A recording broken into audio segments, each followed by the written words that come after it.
नमस्कार प्यारे मित्रों, कैसे हैं आप सभी। आशा है आप सभी स्वस्थ और अच्छे होंगे। तो हमने पिछले वीडियो में चैप्टर 1 कंप्लीट कर लिया था क्लास 9th का। आज से हम चैप्टर 2 पढ़ना स्टार्ट करेंगे। चैप्टर 2 का नाम आपका बहुपद है और इंग्लिश में इसे आप पॉलिनोमियल्स बोल सकते हैं। पॉलिनोमियल्स बोल सकते हैं। इसका आज हम इंट्रोडक्शन देखेंगे कि इसमें क्या क्या आ सकता है, इस चैप्टर में क्या क्या हमें पढ़ना है, उस पर थोड़ा बहुत हम लोग चर्चा करेंगे। तो सबसे पहले इसमें हम कुछ सर्वसंख्याओं को देखेंगे जिसे हम फार्मूले के रूप में इस चैप्टर में यूज़ कर सकते हैं। आगे हो सकता है अगर प्रयोग में आएगा तो यूज करेंगे। इसको हमने क्लास 9th के एक्सरसाइज 1 चैप्टर 1 में लास्ट वाले एक्सरसाइज में इन सर्वसंख्याओं को देखा भी था, लेकिन फिर से इसे देखते हैं। देखिए, x + y का होल स्क्वायर होता है x² + y² + 2xy। इसको आपने क्लास 8th में भी पढ़ा होगा। x - y का होल स्क्वायर होता है x² + y² - 2xy। जैसे एक उदाहरण देख लीजिए, कहीं लिखा हो आपका x और y की जगह पे लिखा हो 2 का होल स्क्वायर, तो देखिए इस तरीके का है। तो क्या होता है, पहले वाले पद का स्क्वायर कर देते हैं ये लोग, तो x का स्क्वायर प्लस दूसरे वाले पद का स्क्वायर। दूसरा पद हमारा क्या है, 2 है, तो 2 का स्क्वायर और -2 पूरे x की जगह पे x है और y की जगह पे 2 है। इसको आप सॉल्व करोगे तो x² और 2 का स्क्वायर मतलब 4 हो जाएगा और -2 दूनी 4x हो जाएगा। ऐसे आप, और ये बहुत फेमस प्रचलित है। इसको हमने लास्ट वाले एक्सरसाइज में चैप्टर 1 के देखा था। a² - b² मैंने बताया था, एक ब्रैकेट में a + b, एक ब्रैकेट में a - b। वैसे सेम है x² - y², तो एक ब्रैकेट में x + y, एक ब्रैकेट में x - y। आगे देखते हैं। अब बीजीय व्यंजक क्या होता है हम इसको जानेंगे।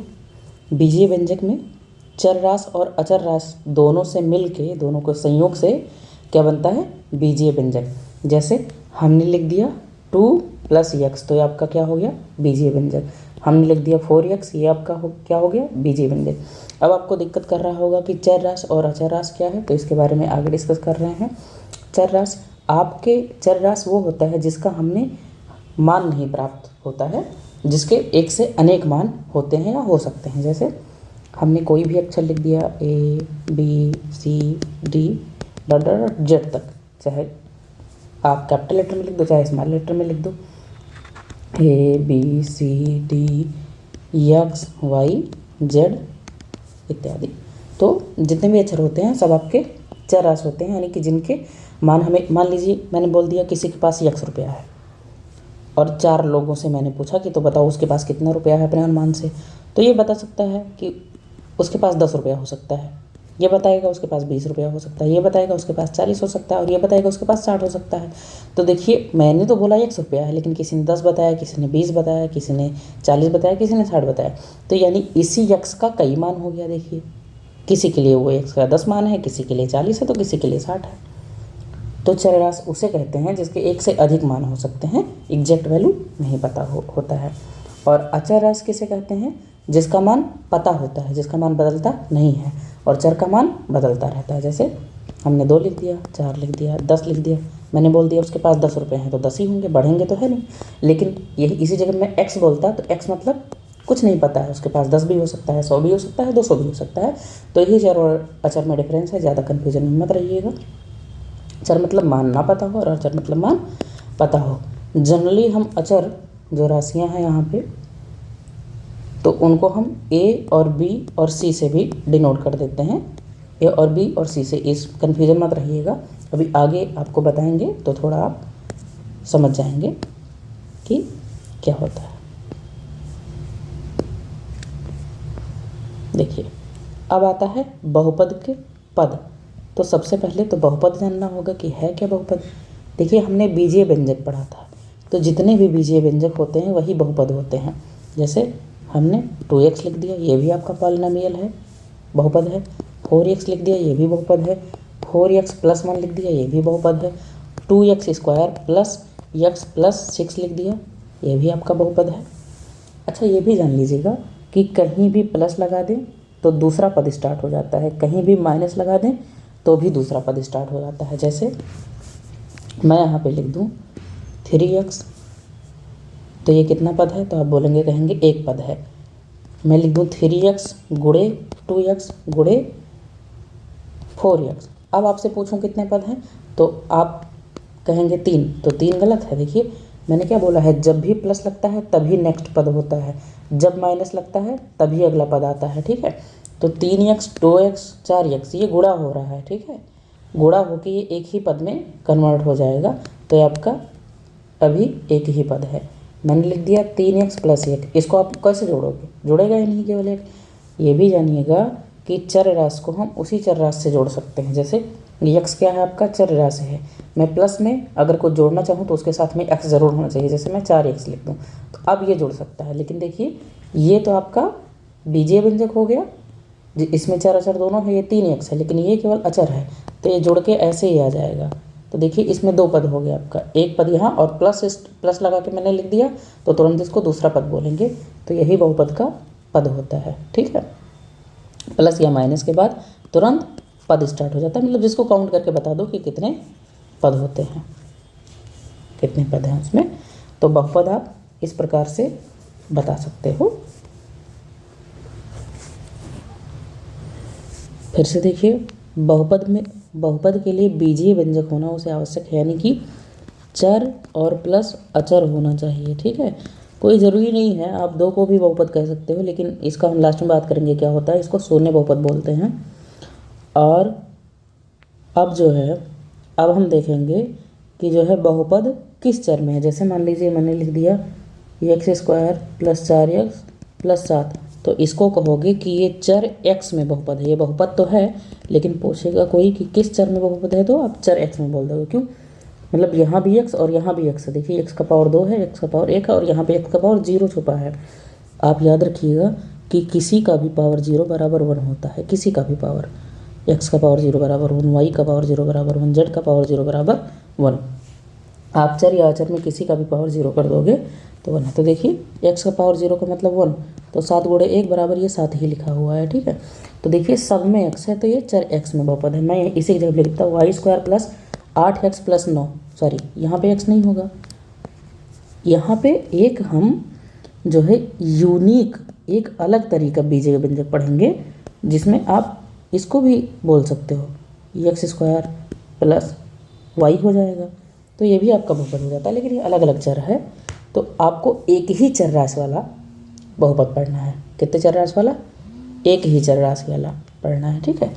तो ये आपका y में बहुपद है, यही मैं लिख देता z², यहाँ पे z³ लिख दूँ, plus 2z² plus 3z plus 8। ये आपका किस में बहुपद है, z में बहुपद है, ठीक है।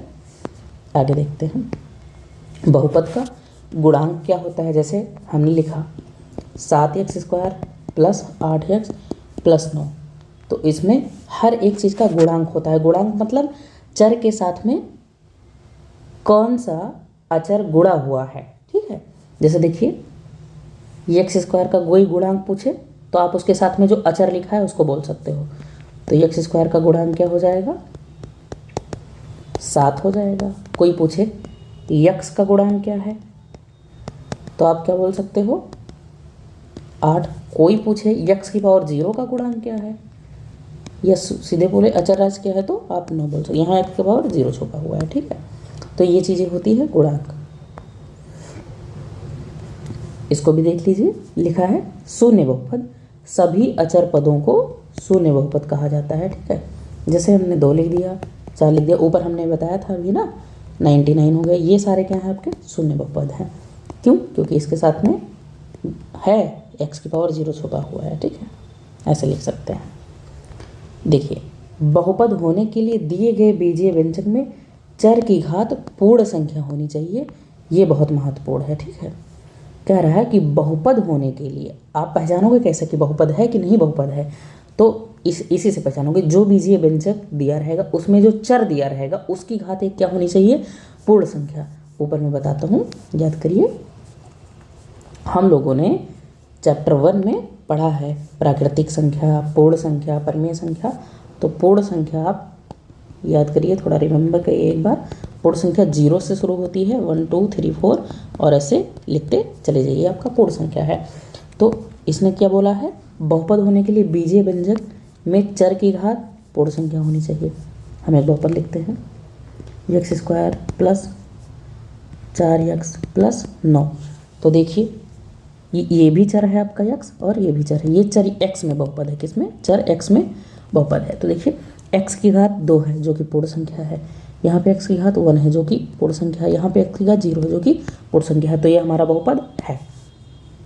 अब जैसे कुछ उदाहरण मैं यहाँ पे लिख देता हूँ, जैसे देख लीजिए, मान लीजिए कहीं लिखा है x प्लस 1/x, तो ये भी आप कहोगे बहुपद है। क्यों? क्योंकि यहाँ पे x पावर 1 है, यहाँ भी x पावर 1 है।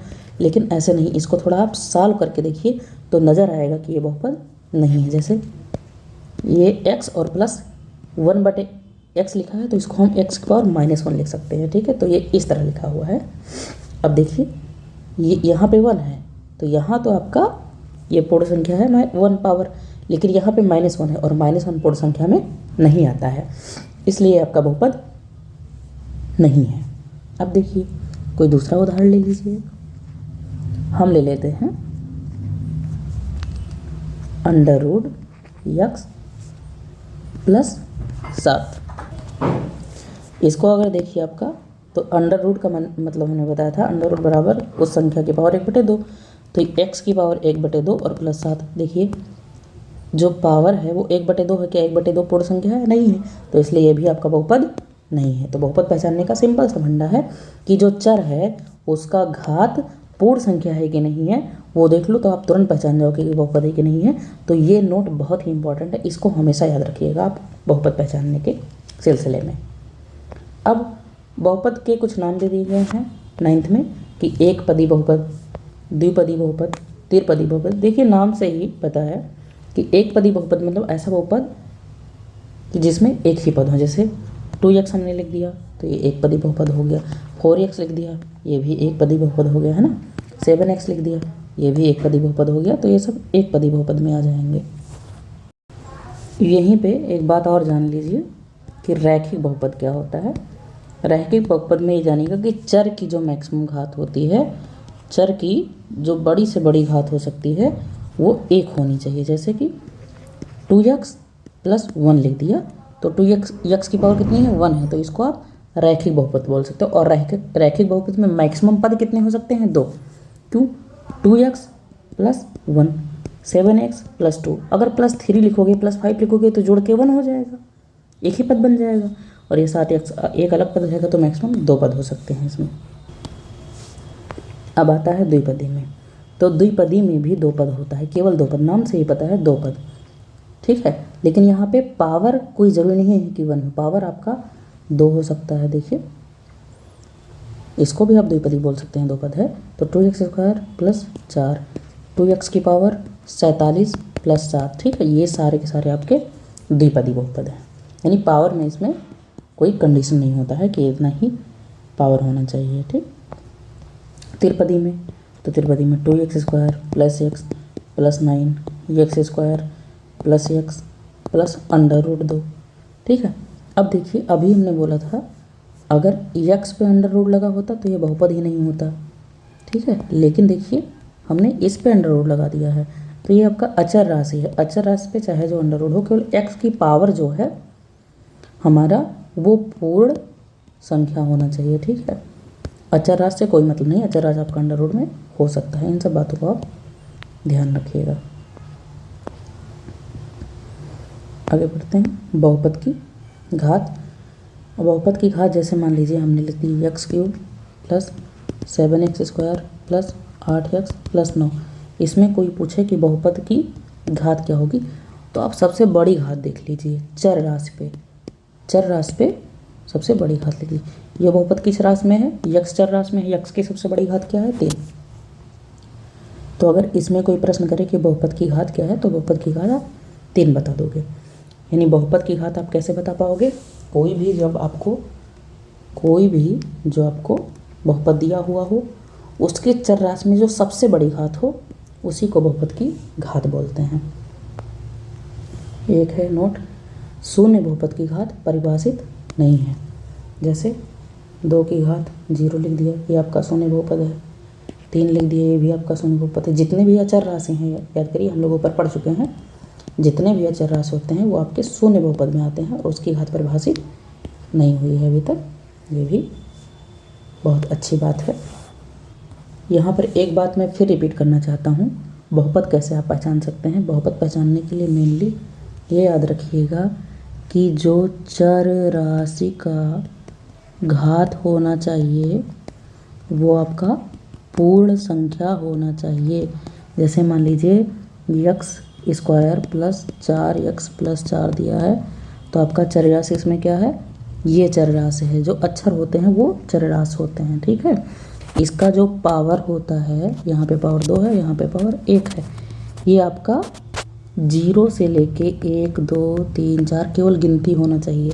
अगर 1/2 है, अगर अंडर रूट में है, अगर पॉइंट में हो गया, अगर माइनस में हो गया, तो आपका बहुपद नहीं रह जाएगा। इस बात का आप ख्याल रखिएगा, ठीक। आगे बढ़ते हैं। अब इंट्रोडक्शन ख़त्म होता है, आगे हम अगली वीडियो में पढ़ेंगे इसका एक्सरसाइज 2.1। उसमें कैसे कैसे सवाल होते हैं, मिनटों में लग जाएंगे इस इंट्रोडक्शन वाले पार्ट से। और अगर आपको 9th का चैप्टर 1 देखना है तो आप प्ले लिस्ट में जाके चैप्टर 1 देख सकते हैं। अगर वीडियो अच्छी लगती है दोस्तों तो please like share and subscribe करें। Thank you. मिलेंगे अगले पार्ट में एक्सरसाइज 2.1 के साथ।